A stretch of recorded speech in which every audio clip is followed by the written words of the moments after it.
The rumble of Jake Morrison's 18-wheeler echoed across the empty desert highway as he shifted gears, his weathered hands gripping the steering wheel with practiced ease. 23 years on the road had taught him to read the asphalt like scripture. And today, something felt different. The silence between radio stations seemed heavier, more deliberate, as if the desert itself was holding its breath. Jake had always been a man of few words, preferring the company of his thoughts to the chatter of CB radios or the constant buzz of his phone. His wife Sarah used to tease him about it, saying he talked more to his truck than to her. The memory stung, even after all these months since she'd packed her bags and left their small house in Bakersfield. "You love that road more than you love me," she'd said. And maybe she was right. But what she didn't understand was that the road was where Jake found peace, where the chaos of life simplified into miles per hour and fuel stops. The afternoon sun beat down mercilessly on the Nevada desert, creating waves of heat that made the horizon shimmer like a mirage.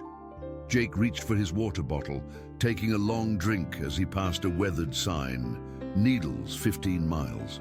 He'd made this run between Los Angeles and Denver dozens of times, hauling everything from electronics to furniture, but today's cargo was different. Personal belongings, the dispatcher had said. Someone's entire life packed into boxes, moving from one chapter to another. As he crested a small hill, Jake's eyes caught something unusual on the side of the road ahead. A figure stood motionless beside the guardrail, thumb extended in the universal gesture for a ride. Jake frowned.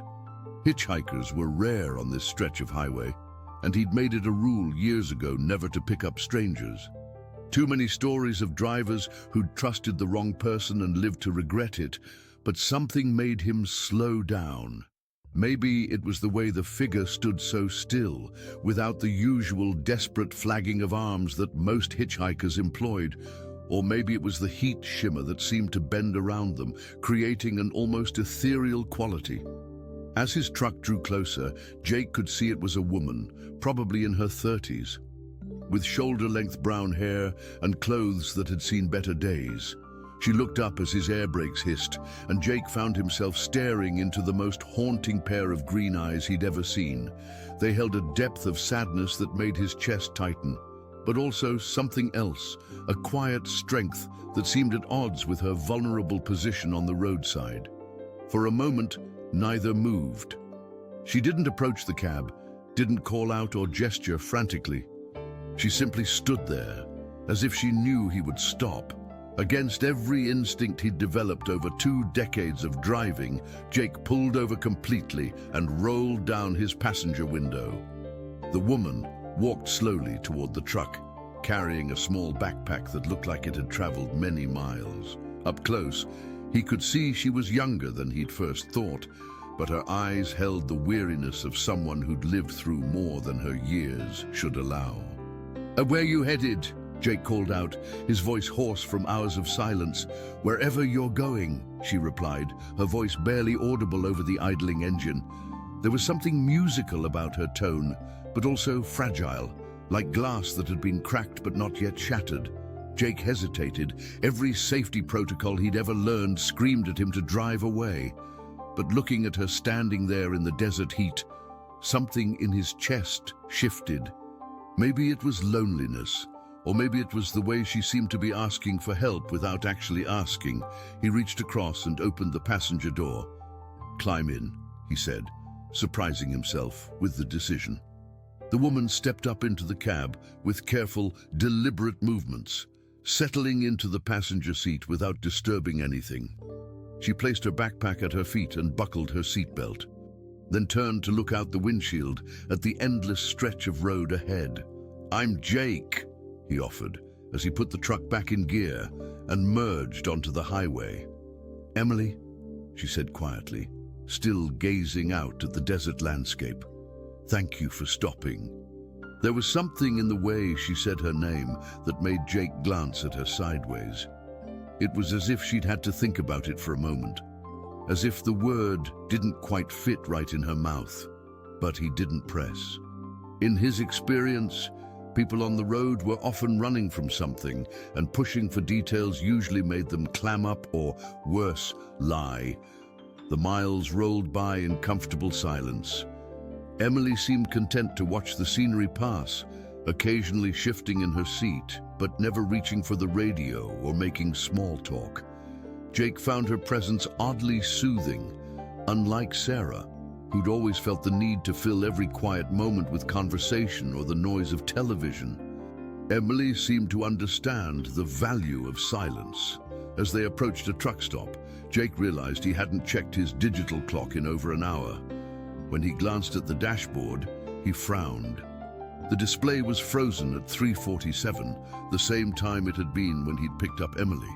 He tapped the plastic face with his finger, but the numbers didn't change. "Damn thing's been acting up lately," he muttered, more to himself than to Emily. She turned to look at him for the first time since getting in the truck, and Jake felt a strange chill despite the desert heat. "Time has a way of standing still when you need it to," she said, her voice carrying an odd weight. Jake wasn't sure how to respond to that, so he focused on the road ahead. The truck stop was coming up fast, and he realized he needed fuel. More than that, he needed a moment to process what was happening. Something about Emily felt familiar. Though he knew he'd never seen her before, it was like trying to remember a dream that slipped away the moment you tried to grasp it. As he pulled into the truck stop, Emily finally spoke again. "I was traveling with my brother," she said. Her voice so soft, Jake almost missed it over the sound of the engine. "We were supposed to be on this road together." Jake cut the engine and turned to face her fully. What happened to him? Emily's hands moved to a small silver cross hanging around her neck, and she fingered it absently. "He's gone," she said simply. "An accident, a few months ago. Right here on this stretch of highway." The words hung in the air between them, heavy with unspoken grief. Jake felt his throat tighten as he recognized the look in Emily's eyes. It was the same expression he'd seen in his own mirror after his father had passed. That mixture of loss and searching that comes when someone you love disappears from your world without warning. Chapter 2. Echoes of the Past. If this story interests you, don't forget to subscribe to our channel and give us a like. Tell us what city you're watching from. Let's continue. Jake stared at Emily for a long moment, processing her words. The weight of her grief seemed to fill the cab of his truck, making the air feel thick and heavy. He'd met plenty of people carrying burdens on the road, but something about Emily's pain felt different, more profound, more desperate. "I'm sorry for your loss," he said finally, the words feeling inadequate but necessary. He'd learned over the years that sometimes acknowledging someone's pain was more important than trying to fix it. Emily nodded slowly, her fingers still working the silver cross. His name was David. "We used to travel together all the time when we were kids. Our parents would take us on these long road trips across the country, and David would always sit by the window, counting mile markers and making up stories about the places we passed." Jake reached behind his seat and grabbed 2 bottles of water from his cooler, offering one to Emily. She accepted it gratefully, and he noticed how cold her hands were despite the desert heat radiating through the truck's windows. "You said the accident happened on this stretch of highway?" Jake asked gently. "About 40 miles from here," Emily said, taking a small sip of water. "He was riding his motorcycle, coming back from a job interview in Las Vegas. It was late at night and—" She trailed off, her voice catching slightly. "The police said he must have fallen asleep, hit the guardrail and—" She couldn't finish the sentence. Jake felt a chill run down his spine. He'd passed dozens of roadside memorials over the years, small crosses and flower arrangements marking the spots where lives had ended too soon. Each one represented a story, a family torn apart, dreams cut short. But hearing about one from someone who'd lived through the loss made it suddenly, painfully real. "Were you close?" he asked. "David was my twin," Emily said, and Jake understood immediately why her grief seemed so consuming. "We did everything together." When our parents passed 5 years ago, we only had each other. He was supposed to get that job in Vegas, and we were going to move there together. Start fresh, you know? The silence that followed was filled with the distant hum of other trucks and the conversations of drivers taking their mandatory breaks. Jake watched Emily stare out at the desert, and he could almost see the memories playing across her face like scenes from a movie. "What brings you back to this road?" Jake asked carefully. "I needed to see it," Emily said. "The place where it happened. I've been traveling for weeks, trying to work up the courage to come here. Every time I got close, I'd turn back. But something told me today was different. When I saw your truck coming over that hill, I knew it was time."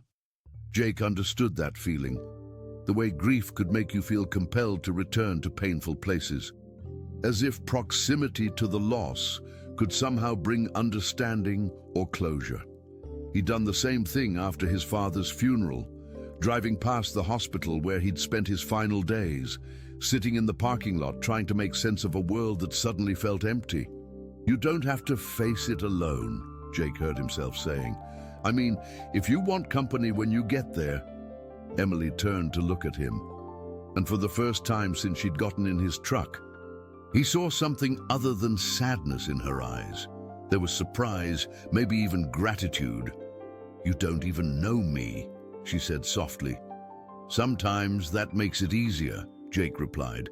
"Strangers don't have expectations or judgments. They just listen." They sat in comfortable silence for a few more minutes, watching other truckers come and go. Jake noticed that Emily seemed to fade into the background somehow, as if she belonged to the landscape more than to the busy truck stop around them. When other drivers passed by their truck, their eyes seemed to slide right over her, as if she wasn't quite there. "I should fuel up," Jake said eventually. "We can grab something to eat if you're hungry." "I'm not really hungry," Emily said, "but I'll come with you if that's okay." They climbed out of the truck together, and Jake started the process of filling his tank. Emily wandered a few feet away, looking out at the desert that stretched endlessly in all directions. The sun was starting to sink toward the horizon, painting the sky in shades of orange and pink. "Beautiful sunset," Jake commented as he watched the numbers climb on the fuel pump. "David loved sunsets," Emily said without turning around. "He used to say they were proof that endings could be beautiful too." Jake felt another chill. Despite the heat still radiating from the pavement, there was something about the way Emily spoke about her brother, as if he were still somehow present, still influencing her thoughts and decisions. He'd seen grief do strange things to people, but Emily's connection to David seemed to transcend the normal boundaries between the living and the gone. When the tank was full, they headed into the truck stop's convenience store. Jake grabbed a few snacks and a fresh cup of coffee, while Emily seemed content to browse without buying anything. He noticed the clerk behind the counter, a middle-aged man with tired eyes, glance at Jake several times but never acknowledge Emily's presence. "Just the coffee and chips?" the clerk asked when Jake approached the counter. "Yeah, that's it," Jake replied, puzzled by the man's apparent blindness to Emily, who was standing right beside him. As they walked back to the truck, Jake's unease grew. Something wasn't right, but he couldn't put his finger on what it was. Emily moved with a strange grace, as if her feet barely touched the ground. And despite the heat, he hadn't seen her sweat or show any signs of discomfort from the desert sun. "Are you feeling all right?" Jake asked as they climbed back into the cab. "I'm fine," Emily said, but her voice seemed to be coming from farther away than it should, given that she was sitting right next to him. "Just thinking about David. He would have liked you, I think. He always said the best people were the ones who helped strangers without expecting anything in return." Jake started the engine and pulled back onto the highway, heading deeper into the desert as the sun continued its descent toward the horizon. The dashboard clock was still frozen at 3:47, and he made a mental note to have it checked at his next service appointment. But as they drove, he began to wonder if time really had stopped somehow, If this stretch of road existed outside the normal flow of hours and minutes, how much farther? He asked. Not far now, Emily said, her voice barely audible above the sound of the engine. I can feel it getting closer. Chapter 3. Sacred Ground. The desert had taken on an otherworldly quality as the sun dipped lower in the sky, casting long shadows across the highway that seemed to reach toward Jake's truck like grasping fingers. Emily had grown quieter with each passing mile, her breathing shallow and measured, as if she were preparing herself for something momentous. Jake found himself gripping the steering wheel tighter than usual, his knuckles white against the worn leather cover. The radio, which had been silent since he'd picked up Emily, suddenly crackled to life with static, filling the cab with an eerie white noise that made his skin crawl. He reached to turn it off, but Emily's hand stopped him. "Leave it," she said, her voice carrying a strange authority. "Sometimes the static carries messages."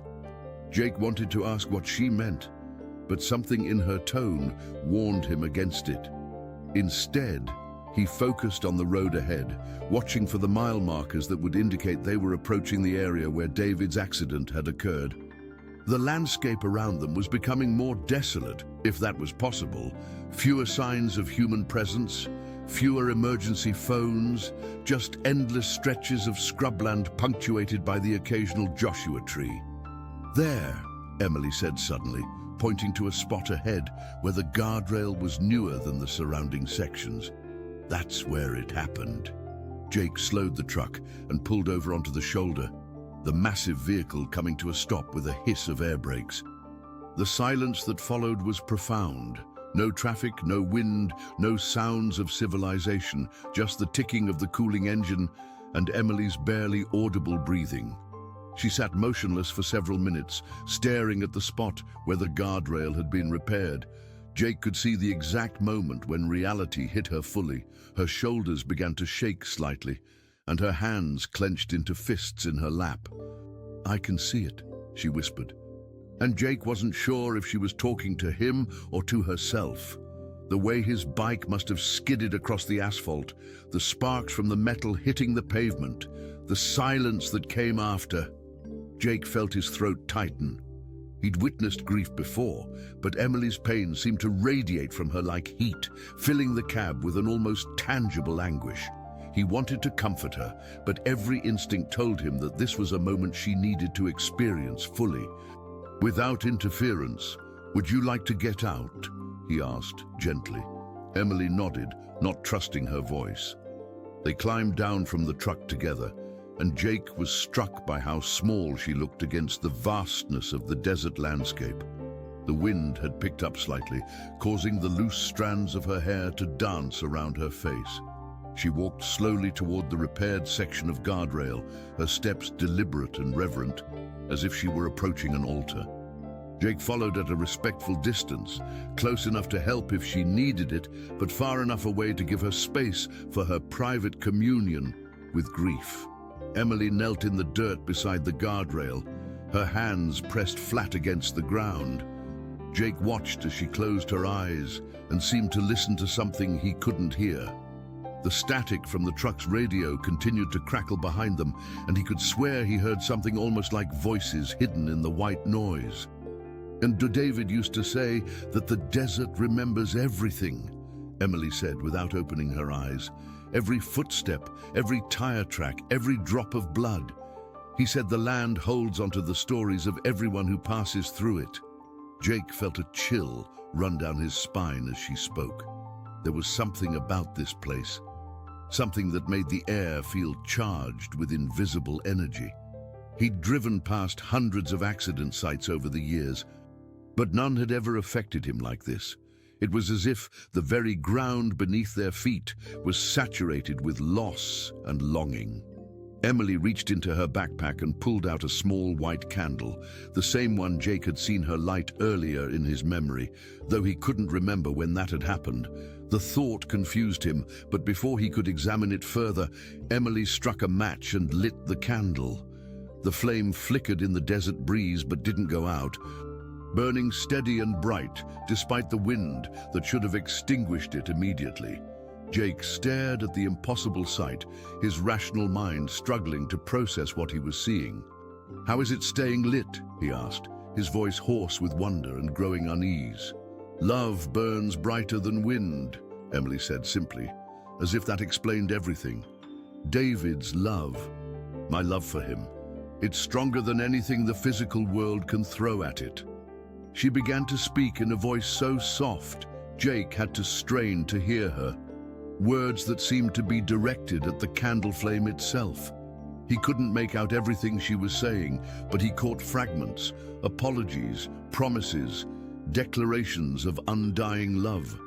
It was like witnessing a conversation between the living and the departed, and Jake felt like an intruder in a sacred moment.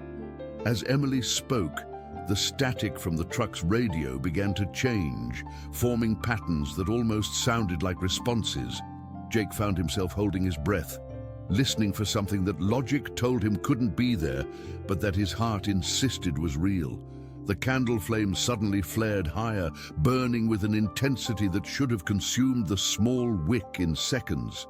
But instead of going out, it settled back to its normal size. And Jake could swear he saw a figure in the flame, tall, lean, with Emily's same gentle eyes. The image lasted only a moment before dissolving back into ordinary fire. But it left Jake shaken to his core. "Did you see that?" he whispered. Emily opened her eyes and looked at him with a sad smile. "You saw him too, didn't you? David always said that some people are more sensitive to the spaces between worlds. I think that's why you stopped for me today, Jake. You can feel things that others can't."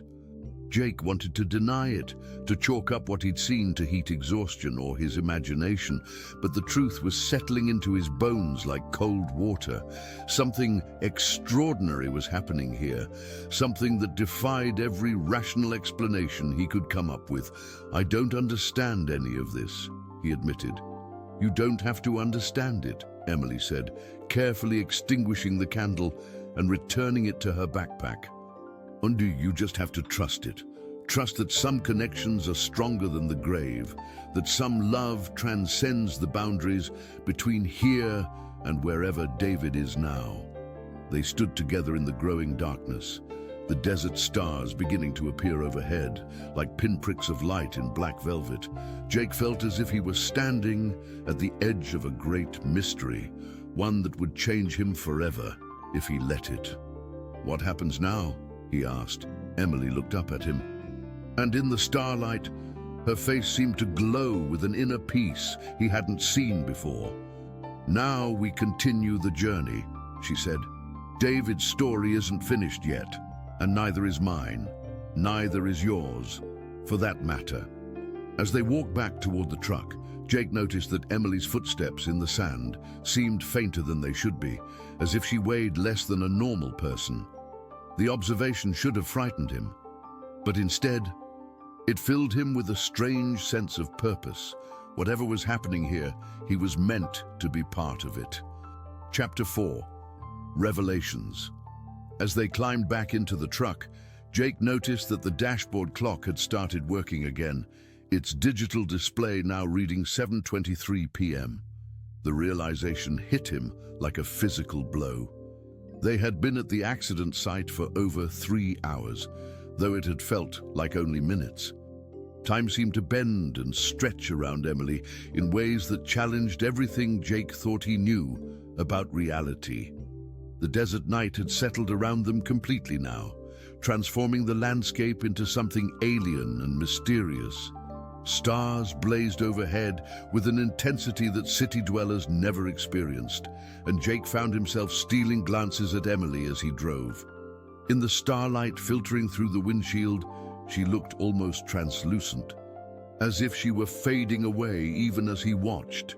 "Jake," Emily said suddenly, her voice softer than it had been all day, "I need to tell you something about why I'm really here." Jake's hands tightened on the steering wheel.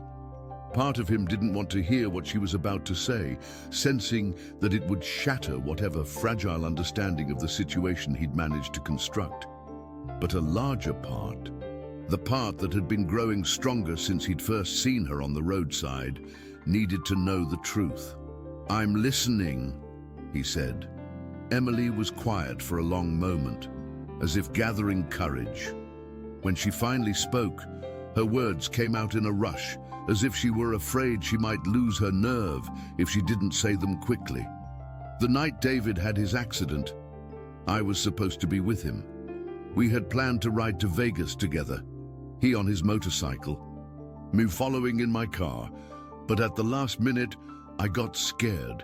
The job interview was so important to him, and I was worried that if I went along, I'd somehow jinx it, so I stayed home." Jake felt his chest tighten as he began to understand the depth of Emily's guilt. "If I had been there," she continued, her voice breaking slightly, "maybe I could have kept him awake. Maybe we could have stopped for coffee. Or I could have convinced him to wait until morning. Maybe he'd still be alive." "Emily," Jake said gently, "you can't blame yourself for—" "But I do," she interrupted. "I blame myself every single day for 3 months. I couldn't eat, couldn't sleep, couldn't think about anything except all the ways I had failed him. And then one night I had a dream." She paused, and Jake could hear her breathing change, becoming deeper and more measured. "In the dream, David came to me. He looked exactly the same as always, that crooked smile, those eyes that were always laughing at some private joke. But there was something different about him too. He seemed lighter somehow, like he was carrying less weight than he had when he was alive." Jake found himself leaning forward slightly, drawn into her story despite his skepticism. "He told me that he wasn't angry with me for not coming with him. He said that everyone's path is their own, and that trying to change someone else's destiny only creates suffering. But he also said that there was something I needed to do before he could fully let go and move on." "What did he need you to do?" Jake asked. "He needed me to forgive myself," Emily said simply. "But more than that, he needed me to understand that love doesn't end when someone passes away. It just transforms, changes into something that can reach across impossible distances and touch the people who need it most."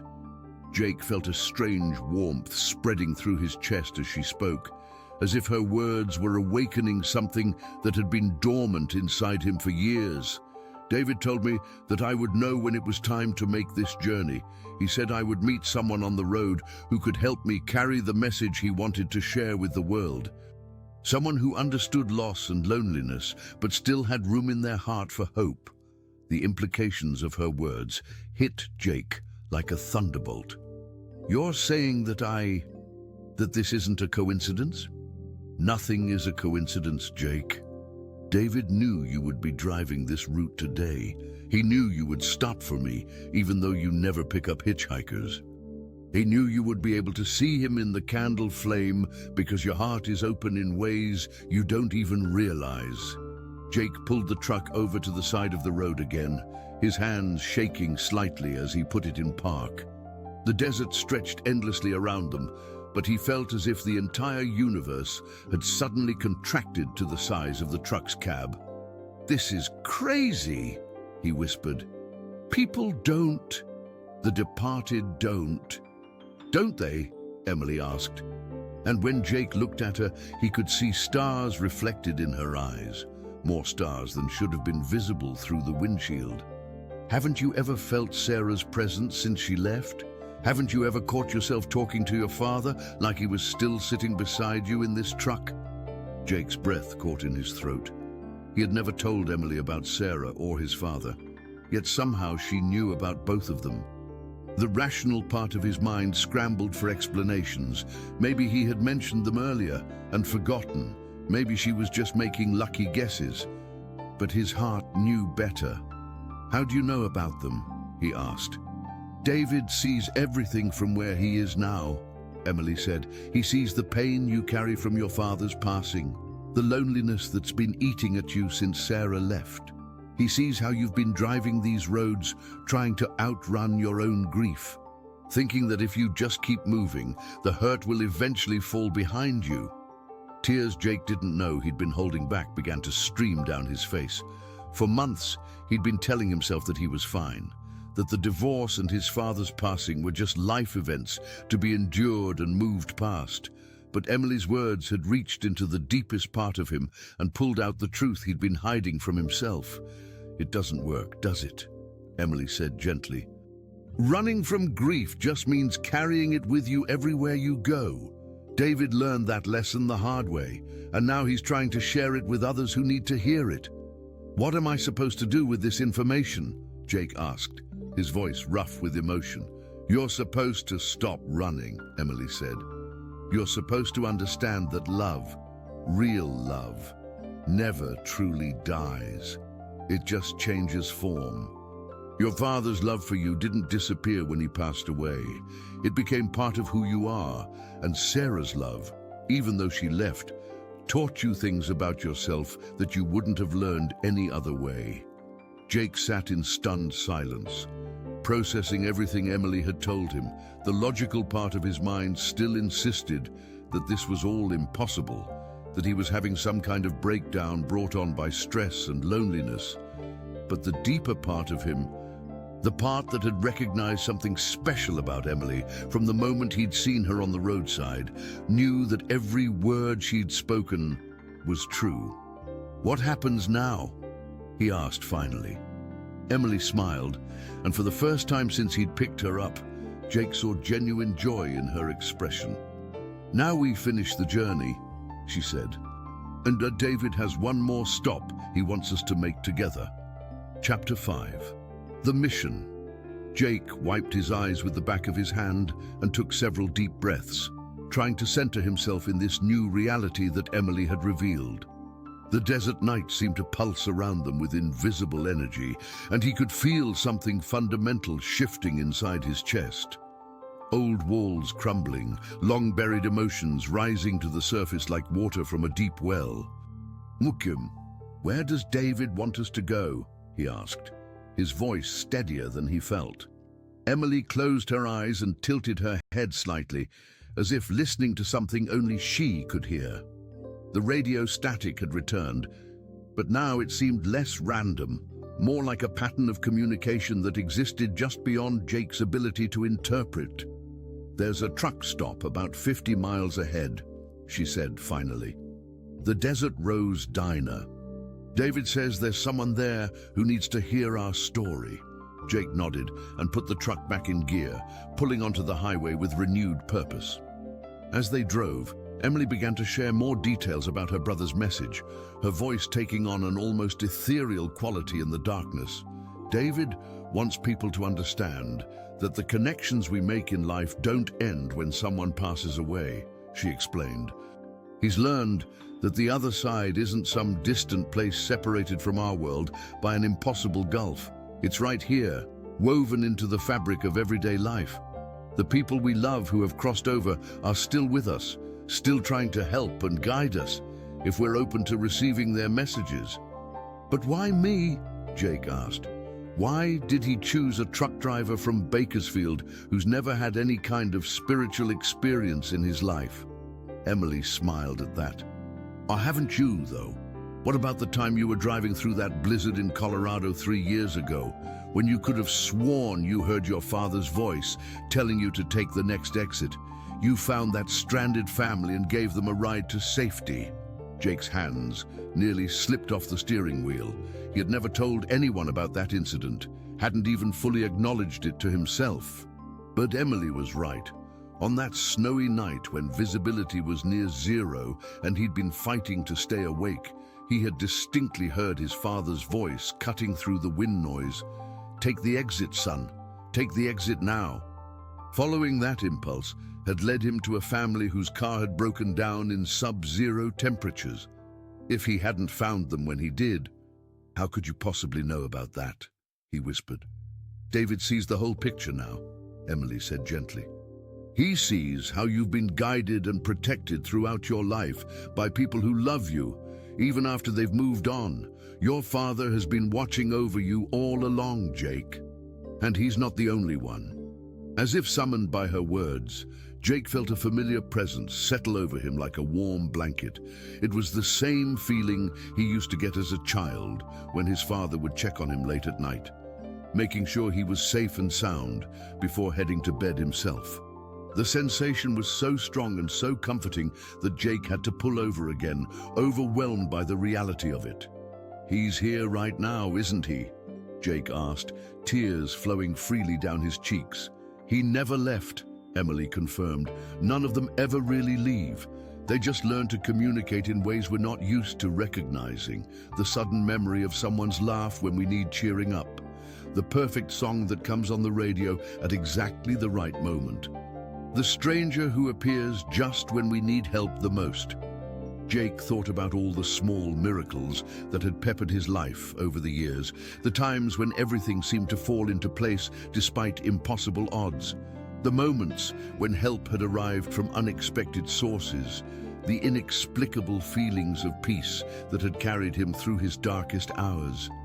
He'd always attributed these things to luck or coincidence. But now he was beginning to see them in an entirely different light. "So what exactly are we supposed to tell people?" he asked. "That their loved ones are still around, trying to help them from beyond the grave? Most people will think we're crazy." "We're not trying to convince everyone," Emily said. "David says we'll know who needs to hear this message. They'll be the ones who are ready to listen. The ones whose hearts are open to possibilities beyond what their minds can easily accept." As they approached the Desert Rose Diner, Jake could see it was busier than most truck stops at this hour. The parking lot was full of 18-wheelers, and warm light spilled from the windows onto the desert sand. But there was something else about the place that made Jake's skin tingle with anticipation, an energy that seemed to call to him on a level deeper than physical perception. "And this is it," Emily said softly. "David says she's in there waiting for us." "She?" "A woman named Maria Rodriguez.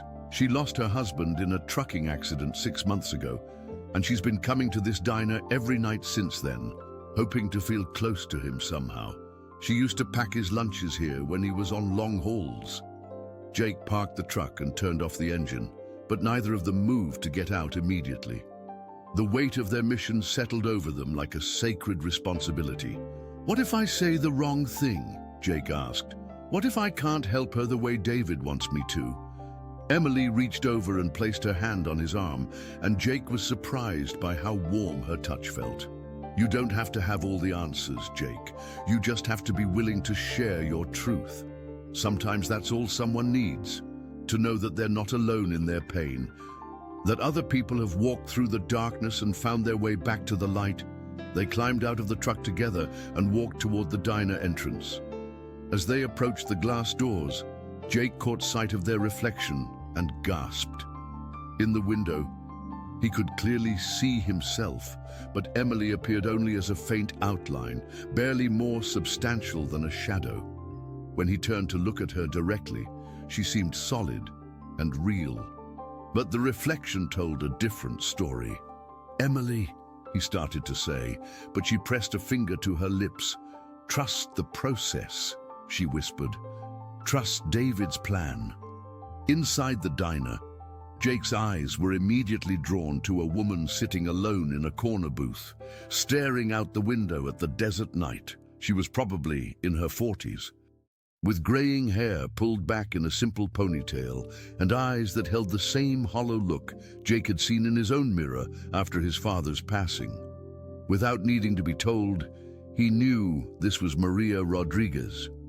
As they approached her table, Jake felt his heart pounding with nervous energy. Everything in his life had led to this moment. Every mile he'd driven, every person he'd met, every loss he'd endured. He was about to become part of something larger than himself, a messenger carrying hope across the vast distances that separate the living from those who have moved on. Maria looked up as they reached her table, and Jake saw recognition flicker in her eyes, not of him or Emily specifically, but of the profound sadness that connected all of them. She was ready to hear their story, ready to learn that love really does transcend the boundaries of life and passing. And Jake was finally ready to help her understand that some journeys continue long after we think they've ended. Chapter 6. Healing Hearts. "Excuse me," Jake said softly as he approached Maria's table, his voice carrying the gentle authority that comes from shared understanding of loss. "I'm Jake, and this is Emily. We were wondering if we could sit with you for a few minutes." Maria looked up with tired eyes, her gaze moving between Jake and the space where Emily stood. For a moment, Jake wondered if Maria could see Emily at all, but then something shifted in the woman's expression, a flicker of recognition that went deeper than physical sight. "I suppose," Maria said quietly, gesturing to the empty seats across from her. "Though I'm not much company these days." As they settled into the booth, Jake noticed that the diner's background noise seemed to fade away, creating an intimate bubble of silence around their table. The waitress, who had been bustling between tables moments before, seemed to forget they existed, and the other customers appeared absorbed in their own conversations. "You're waiting for someone," Emily said gently, and though her voice was barely above a whisper, Maria heard every word clearly. Maria's eyes filled with tears that she had been holding back for months. "How did you know?" "Because we understand what it's like to lose someone who meant everything to us," Jake said, surprised by the steadiness in his own voice. "I lost my father 8 months ago, and Emily lost her twin brother. My husband Carlos used to stop at this diner every time he drove this route," Maria said, her words coming out in a rush as if a dam had finally broken. "He'd call me from the parking lot and describe what he was eating, what the other drivers were talking about, what the sunset looked like from here. I used to tease him about being so sentimental, but now you come here hoping to feel close to him again," Emily finished softly. Maria nodded, tears streaming down her face. "I know it's foolish. He's gone, and sitting in this booth isn't going to bring him back. But I can't seem to stop myself. Every night for 6 months, I drive out here and order the same coffee he used to drink, hoping that maybe somehow—" "It's not foolish," Jake said firmly. "Love doesn't just disappear when someone passes away. It has to go somewhere, and sometimes the places they loved become sacred ground where that love can still be felt." Emily leaned forward slightly, and Jake noticed that the fluorescent lights above their table began to flicker in a rhythmic pattern. "Maria, what if I told you that Carlos knows you come here? What if I told you that he's been trying to reach out to you, but you've been so wrapped up in your grief that you haven't been able to hear him?" Maria's breath caught. "What do you mean?" "The song that plays on the radio every time you pull into the parking lot," Emily said. "The one that was playing at your wedding. That's not a coincidence." Maria's hand flew to her mouth. "How could you possibly know about that? The way the coffee tastes different here than anywhere else. Sweeter, like he used to make it for you at home on Sunday mornings. The feeling you get sometimes that someone is sitting in the booth with you, even though you can't see them." "I thought I was losing my mind," Maria whispered. "You're not losing your mind," Jake said, reaching across the table to gently touch her hand. "You're experiencing something that most people are too afraid to acknowledge. The love between you and Carlos was so strong that it created a bridge that even his passing couldn't destroy." Emily's form seemed to shimmer slightly in the diner's artificial light, becoming more translucent as she spoke. "Carlos wants you to know that he's proud of you for being so strong, but he's also worried about you. He sees how you've stopped taking care of yourself, how you've pushed away your friends and family because being around other people's happiness makes your own loss feel too sharp." "He said that?" Maria asked, her voice barely audible. "He says it every night," Emily replied. "He sits in this booth with you, wishing he could hold your hand and tell you that it's okay to start living again. He knows you feel guilty about the fight you had before he left on his last run, But he wants you to understand that love is bigger than arguments. Love is bigger than regret. Maria broke down completely then, sobbing with a raw intensity that seemed to shake the very foundations of the diner. But as she cried, Jake could feel something changing in the air around them, a lightness, as if a tremendous weight was being lifted not just from Maria's shoulders, but from the space itself. As I told him I was tired of him being gone so much, Maria gasped between sobs. I said maybe he loved that truck more than he loved me. Those were the last words I spoke to him before he left. How can he forgive me for that? Because he knows your heart, Jake said, drawing on a wisdom that seemed to flow through him from somewhere beyond his own experience. He knows that when people are scared of losing someone, they sometimes say things they don't mean. He knows you were just asking him to choose you, and he understands now that he should have. Emily stood up slowly, her form becoming even more ethereal. Carlos has a message for you, Maria. He wants you to go back to teaching. He says the children at the elementary school need you, and you need them too. He says that sharing your capacity for love with others is the best way to honor what you had together. I resigned after he passed, Maria whispered, and I couldn't bear being around all that joy and innocence when I felt so broken inside. But you're not broken, Emily said, her voice now seeming to come from everywhere and nowhere at once. You're wounded, but wounds heal if you let them.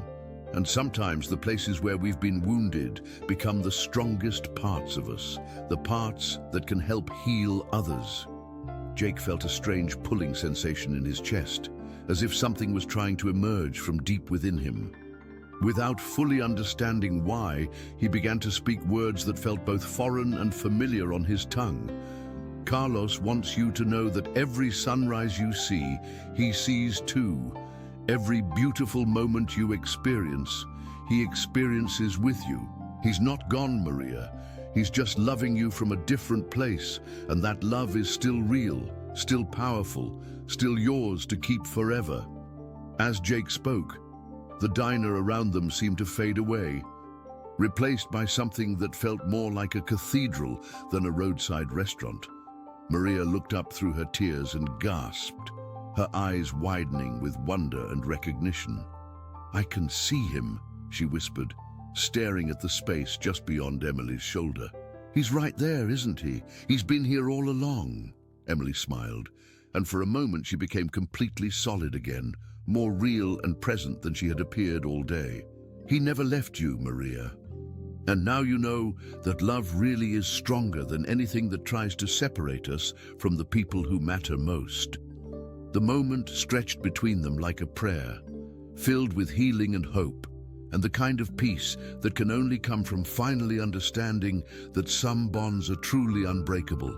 And Jake realized that this was what David had been trying to show them all along, that death was not an ending, but a transformation, and that love, real love, was the one force in the universe that could bridge any gap, heal any wound, and turn even the deepest grief into a source of strength and connection. Chapter 7. The Final Revelation. As the profound moment in the diner began to fade, Jake watched Maria's face transform from the hollow mask of grief she had worn for months into something radiant with hope and peace. She wiped her tears with trembling hands, but these were different tears, tears of healing rather than despair. Thank you, Maria whispered, looking between Jake and Emily with profound gratitude. I don't know how you knew exactly what I needed to hear, but you've given me my life back. Emily smiled, but Jake noticed that her form was becoming increasingly translucent, as if she was slowly fading away like morning mist. Carlos will always be with you, Maria. Trust in that. And trust in yourself to build a beautiful life that honors both your love for him and your own dreams. Maria nodded, then stood and embraced Jake warmly. When she turned to hug Emily, her arms passed through empty air, but the look of peace on her face suggested she understood something that transcended the physical world. As they watched Maria leave the diner with a lightness in her step that hadn't been there before, Jake felt a strange combination of fulfillment and approaching loss. Emily was fading more rapidly now, becoming almost transparent in the fluorescent lighting. "It's time, isn't it?" Jake asked softly. Emily nodded, her eyes filled with a bittersweet mixture of sadness and relief. "Our mission is complete. Maria will return to teaching, and she'll help dozens of children who need to know that love and loss can coexist. The ripple effects of tonight will spread farther than we can imagine." They walked out of the diner together, but Jake noticed that Emily's footsteps no longer made any sound on the gravel parking lot. The desert night was perfectly still, as if the entire universe was holding its breath for what was about to be revealed. "Jake," Emily said as they reached his truck, "I need to tell you something. Something I should have told you from the beginning." Jake's heart began to race as he sensed that everything he thought he understood was about to change once again. "What is it?" Emily turned to face him fully, and in the starlight, Jake could see through her to the desert landscape beyond. "I wasn't David's twin sister," she said quietly. "I was David." The words hit Jake like a physical blow, and he staggered backward against his truck. "What?" "My name was David Emily Rodriguez," she continued, her voice now carrying a different quality, deeper, more masculine, yet somehow still unmistakably the same person he had come to care about. "I chose to appear to you as Emily because I knew you would be more open to helping a grieving sister than a restless spirit trying to find peace." Jake's mind reeled as the pieces of the puzzle rearranged themselves. "You're saying that David and Emily are the same person. I needed to complete this journey, Jake. I needed to help Maria find peace. But I also needed to help you understand that the connections we make in life don't end when our physical bodies fail. I've been trying to reach Maria for months, but she was too lost in her grief to hear me. I needed someone who could bridge the gap between our worlds." Jake felt as if the ground beneath his feet had shifted. "You said David was your brother. You talked about him like he was someone else. Sometimes the only way to tell a difficult truth is to wrap it in a story that people can accept," David said, his form now flickering between the Emily that Jake had known and glimpses of a tall, lean man with kind eyes. "You weren't ready to hear that you were traveling with a spirit at the beginning of our journey, but you were ready to help someone who was grieving. And that opened your heart to possibilities you had never considered before." "The accident," Jake said, understanding dawning on him. "You were the one who was in the motorcycle accident." "Yes, and I've been trapped between worlds ever since, unable to find peace because I knew Maria was suffering and I couldn't reach her. When I learned that you would be driving this route today, I knew I had found my answer. You have a gift, Jake, the ability to see beyond the veil that separates the living from those who have passed on. That's why you could see me in the candle flame, why you could sense my presence even when others couldn't." Jake sat down heavily on the truck's running board, trying to process this revelation. "So everything you told me about love transcending boundaries, about the connections between worlds, that was all real. More real than anything else I've ever experienced," David said. "My love for Maria, your father's love for you, the bonds that tie us to the people who matter most. These things are stronger than any physical limitation. I needed you to understand that, not just for Maria's sake, but for your own." "What do you mean?" David's form solidified one last time. Appearing now as he truly was, a young man with gentle eyes and a crooked smile that spoke of mischief and deep compassion.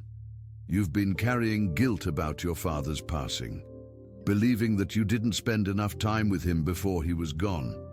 And you've been blaming yourself for Sarah leaving, thinking that if you had been a better husband, she would have stayed." Jake felt tears welling up in his eyes as David spoke directly to the wounds he'd been hiding from himself. "But love isn't about perfect timing or perfect actions, Jake. It's about showing up with an open heart, even when things are difficult. Your father knew how much you loved him, just as Sarah knew that your dedication to the road came from a desire to provide for her, not from a lack of caring. How can you be so sure?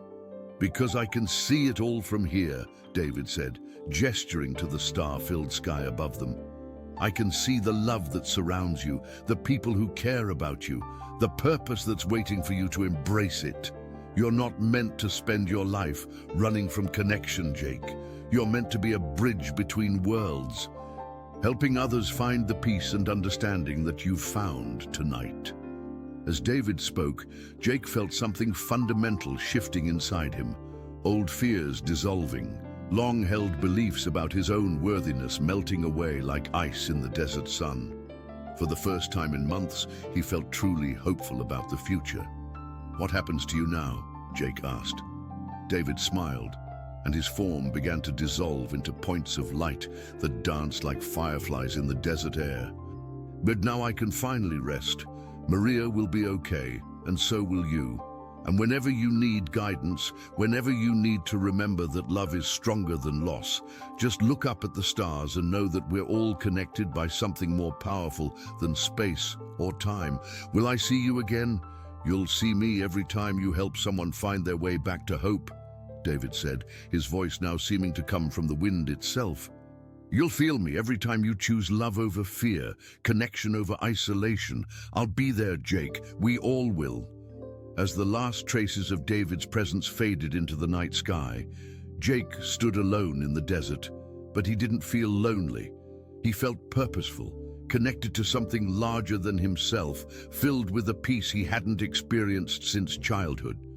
He climbed back into his truck and started the engine, but instead of continuing his original route, he found himself turning around and heading back toward Bakersfield. It was time to stop running, time to call Sarah and have an honest conversation about their marriage, time to visit his father's grave and finally say the words he had been too afraid to speak. Time to start living with the understanding that love, real love, never truly ends. It just transforms into something even more beautiful and eternal. As he drove through the desert night, Jake could swear he heard his father's voice in the wind, Sarah's laughter in the distance, and David's gentle presence riding alongside him like a guardian angel. The road ahead was still long, but for the first time in years, Jake Morrison was truly ready for the journey. Fim da Historia. Dear friends, we hope that Jake and David's story has touched your hearts and reminded you that love truly transcends all boundaries. The connections we make in life are stronger than any force that tries to separate us from those we cherish most. If this tale of hope, healing, and spiritual connection moved you, we invite you to join our community of storytellers and dreamers. Subscribe to our channel and give this video a thumbs up to help us share more stories that explore the beautiful mysteries of life and love. Tell us in the comments what city you're watching from. We love connecting with souls from around the world who understand that some journeys continue long after we think they've ended. Every day, we bring you new stories that celebrate the profound connections between hearts, the healing power of understanding, and the eternal nature of true love. Don't miss our upcoming tales of wonder and transformation. We'll be here, waiting to take you on the next incredible journey. Until then, remember that you are never truly alone. Love always finds a way to reach across any distance. See you in the comments, beautiful soul.